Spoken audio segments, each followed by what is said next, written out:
This is Professor Hazara again, and this is the second video on writing down inventory. And this is an old topic and an important topic because of what the things I talked about in video number one is that when you have inventory and it's sitting around for too long a time, that usually means the value's gone down because nobody wants to buy it.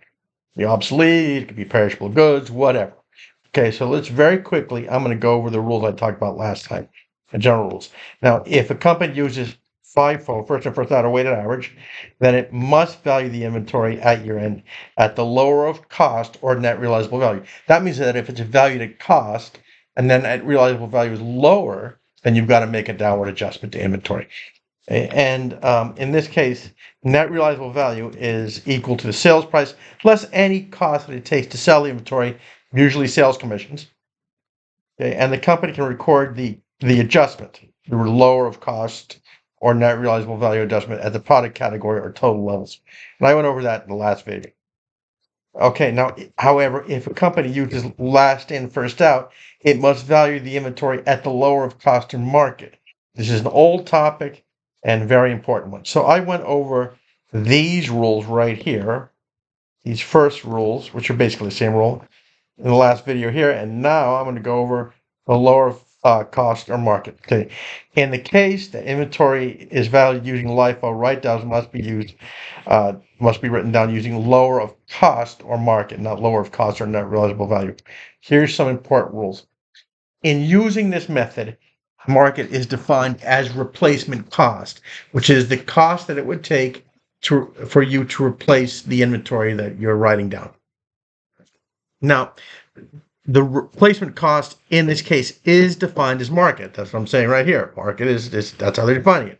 However, going back decades, the FASB has applied a ceiling to the net realizable value and a floor. This means that if the replacement cost goes over the ceiling, you're going to use the ceiling. It can't go higher than the ceiling, and it cannot go lower than the floor. And what is the ceiling? The ceiling is the net realizable value. And the floor is the net realizable value less what they call a normal profit. These rules go back to the days of the dinosaurs, I think. Okay.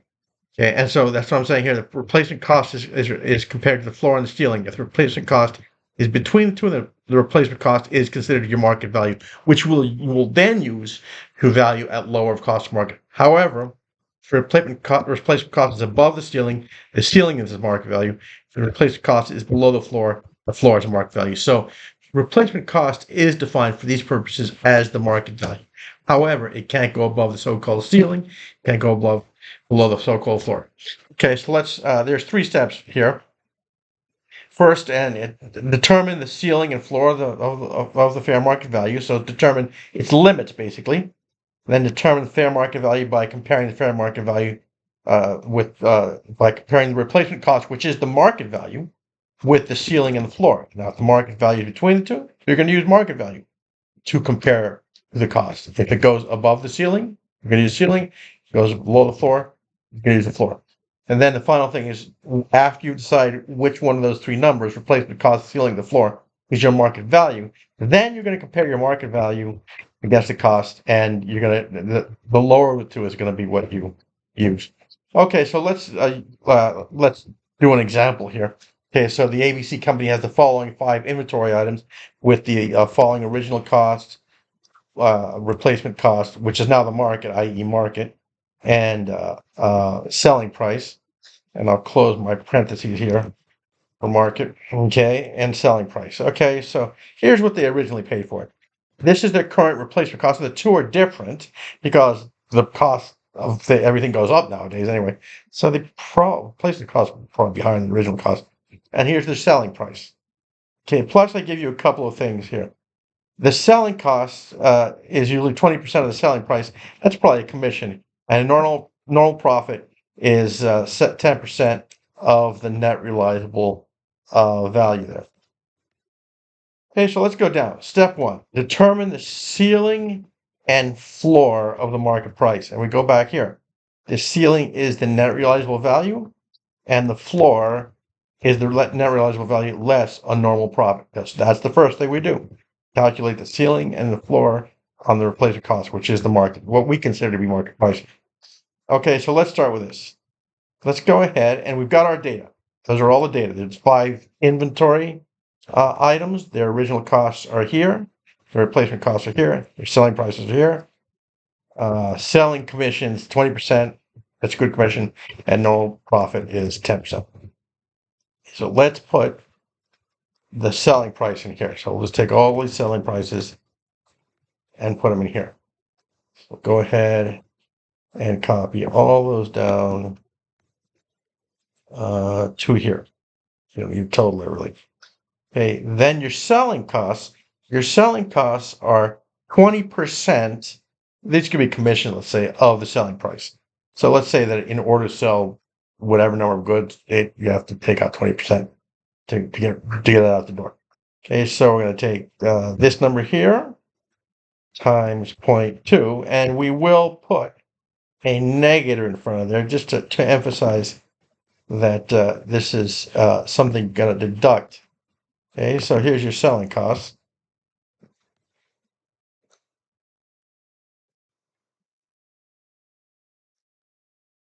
Okay, and so your net realizable value in all these cases here is, and this is your ceiling, by the way. Here's your ceiling.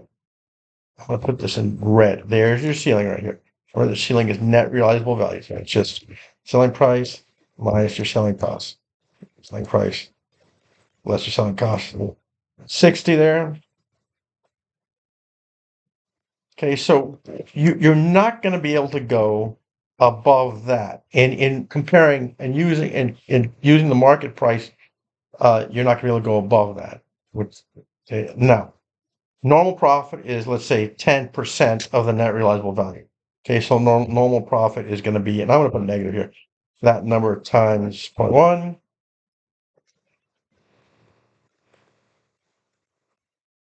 So that's 16,000.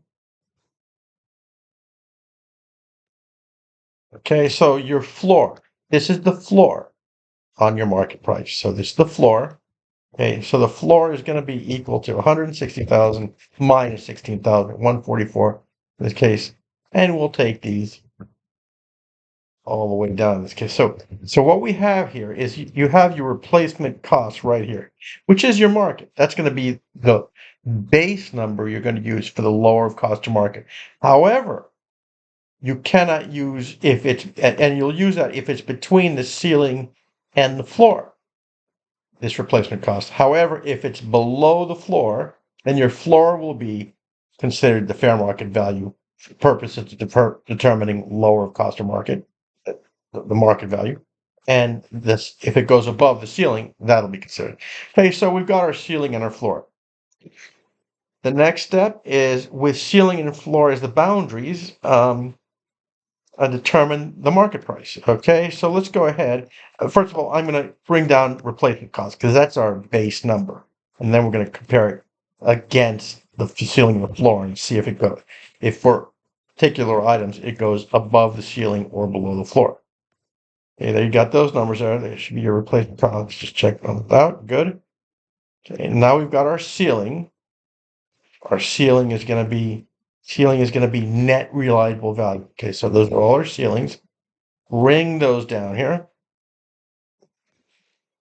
Then we've got our floor, which is it can't go below the floor, which is net realizable value less than normal profit. These examples go back to the 60s. Okay, and then finally, we have to determine our market. Okay? And the market is going to be the replacement cost. However, if the replacement cost is between these, you're fine. However, if the replacement cost is above the ceiling, you're going to use the ceiling. If the replacement cost is below the floor, then use the floor. So here, 150 is between the floor and the ceiling, so we'll use the replacement cost as our market value. We come here, and it looks to me like this 100,000 is above the ceiling, so we'll use the ceiling as a market value. We come over here, and 50,000 is again above the ceiling of 48,000, so we're going to use 48,000 as our market value.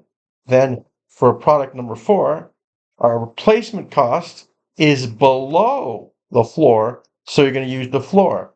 as your fair market value. And we have one more replacement cost, which is between the two again. So we're going to use the 319, which is the actual replacement cost. Okay, so we have here, we're going to take, now we're going to compare, we're going to look at the original cost and compare with our market here. Okay, so we know that the original costs of these items were way up here. This is what I had up here.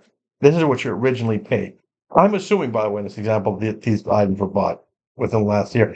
That's a good assumption because remember, inventory is a current asset. So our total cost here is equal to some, say this right here.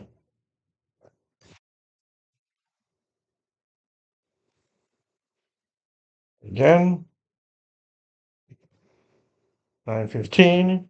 Say now our market is going to be equal to the markets we use is going to be equal to those items right there.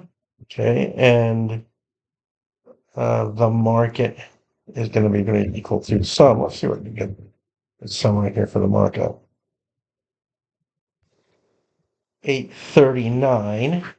Okay, and you could probably do this at either the product level or the total inventory level.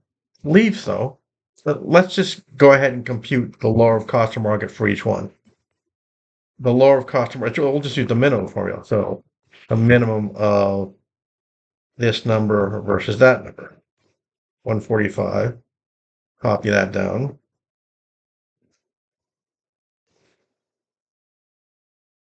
Copy the sum of this down. That gives you 777. If you did this on if you did this at the inventory level, which is probably what you'd have to do, is you're going to have to write down your inventory by a total of 138, which is basically that 915. It's lower of cost or market, so it would be lower of cost minus the 777, which gives you the 138.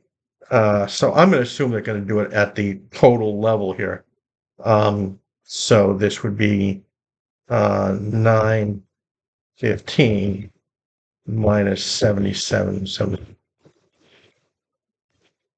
That's that calculation right there. If you found out that you could do this at the product level, it would be 915 minus 839. Usually, I believe that it's done at the total level. So you write down your inventory. And by the way, it's writing down your inventory. Once again, I'm going to just go ahead and emphasize one thing: is that here's what's happening. Move this down here.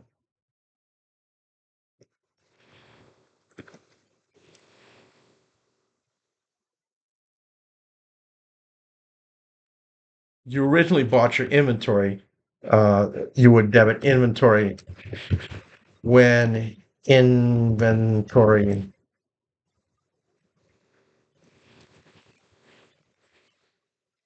purchased. Obviously, you're going to debit inventory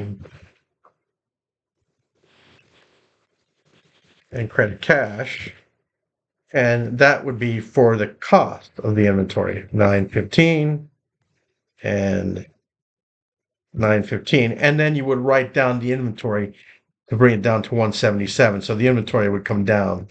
And then your cost of goods sold, would also go down, would go up in this case, because when you write inventory down, remember the equation, your cost of goods sold, when your ending inventory is less, the cost of goods sold goes up. It's that old formula, which I'm going to talk about in the next talk there. Okay, so I will put this one up and go on to an easier topic, which is inventory estimation, which is really not hard.